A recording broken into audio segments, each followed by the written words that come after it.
अर्धकुंभ के दौरान त्रिवेणी संगम से 500 मीटर से भी ज्यादा, लगभग 1 किलोमीटर पहले ही सबके रथ रोक दिए जाते हैं। आप 50 फीट भी चलने को तैयार नहीं थे एक संत के रूप में जमीन पर। 3-4 बार ये इनके ऊपर लाठी चार्ज हुए हैं और 3-4 बार हमेशा इन्होंने बटुकों को आगे करके बटुकों के ऊपर खेलने का प्रयास किया है। अपना पक्ष जो है प्रशासन ने रखा है। अखाड़े भी कुंभ अर्धकुंभ के दौरान त्रिवेणी संगम से 500 मीटर से भी ज्यादा, लगभग 1 किलोमीटर पहले ही सबके रथ रोक दिए जाते हैं।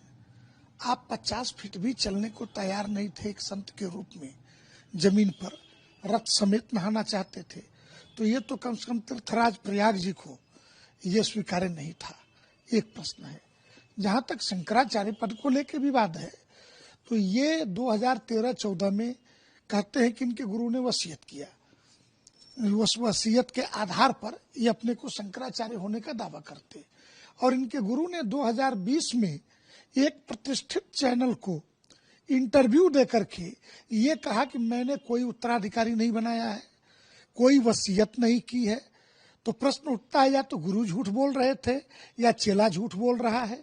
और दूसरे कि सुप्रीम कोर्ट ने पुरी के शंकराचार्य जी के शपथ पत्र के आधार पर इनके अभिषेक पर रोक लगा दी। अब ये नया तर्क वकीलों के माध्यम से गढ़ते हुए पाए जाते हैं कि 15 अक्टूबर को जो रोक लगी तो मेरा उसके पहले हो गया था।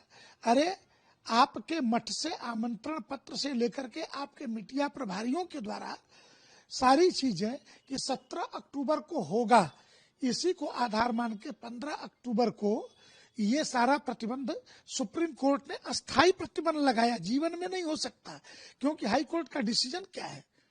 स्वरूपानंद वर्सेस स्वामी वासुदेवानंद सरस्वती के केस में हाई कोर्ट का वर्जन है Swaroopanand is illegal but Swami Vasudevanand Saraswati ई कैम्पिटेंट। ये एक जज कह रहा है, दूसरा जज कह रहा है कैम्पिटेंट भी है और शंकराचार्य भी है। तो और ये विषय जो आज कह रहे हैं कि कोर्ट कौन होता है बताने वाला कि शंकराचार्य कौन होगा, तो ये मुकदमा याद रखिए आपके गुरु स्वामी स्वरूपानंद जी ही कोर्ट में लेकर के गए हैं।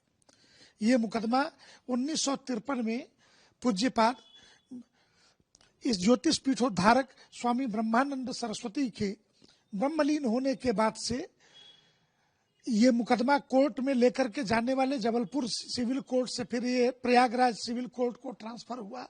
पूज्य शांतानंद जी, ब्रह्मानंद जी के उत्तराधिकारी शांतानंद जी के बाद विष्णु देवानंद जी, और वर्तमान में गद्दी पर स्वामी वासुदेवानंद सरस्वती जी विराजित हैं। और सुप्रीम कोर्ट से में एक केस पेंडिंग है और सुप्रीम कोर्ट के द्वारा आपके अभिषेक पर पूर्णतया प्रतिबंध है।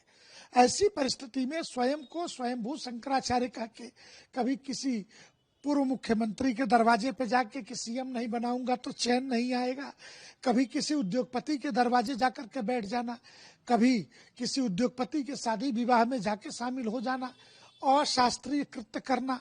और जितनी बार भी मेरी जानकारी में 3-4 बार ये इनके ऊपर लाठी चार्ज हुए हैं और 3-4 बार हमेशा इन्होंने बटुकों को आगे करके बटुकों के ऊपर खेलने का प्रयास किया है।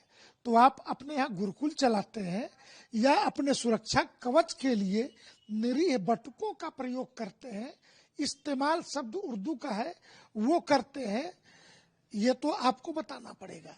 और जहां तक प्रश्न है कोर्ट का, तो सुप्रीम कोर्ट से आप पर प्रतिबंध है, आप शंकराचार्य नहीं है।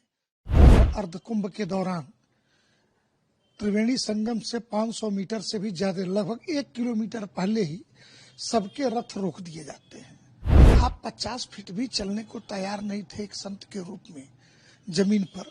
3-4 बार ये इनके ऊपर लाठी चार्ज हुए हैं और 3-4 बार हमेशा इन्होंने बटुकों को आगे करके बटुकों के ऊपर खेलने का प्रयास किया है। अपना पक्ष जो है प्रशासन ने रखा है। अखाड़े भी कुंभ अर्धकुंभ के दौरान त्रिवेणी संगम से 500 मीटर से भी ज्यादा, लगभग 1 किलोमीटर पहले ही सबके रथ रोक दिए जाते हैं।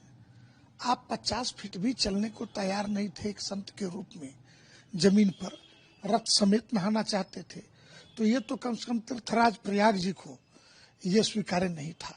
एक प्रश्न है।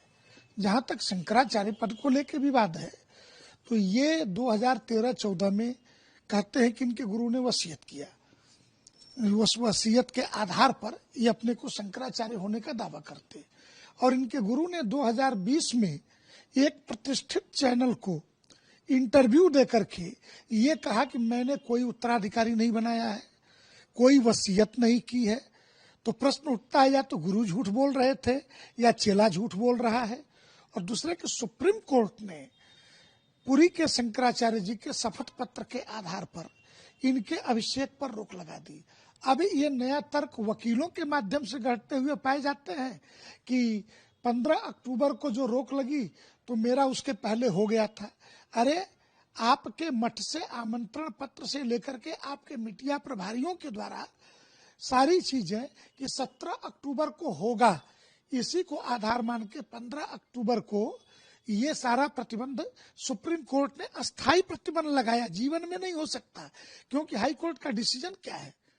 स्वरूपानंद वर्सेस स्वामी वासुदेवानंद सरस्वती के केस में हाई कोर्ट का वर्जन है Swaroopanand is illegal but Swami Vasudevanand Saraswati ई कैंपिटेंट। ये एक जज कह रहा है, दूसरा जज कह रहा है कैंपिटेंट भी है और शंकराचार्य भी है।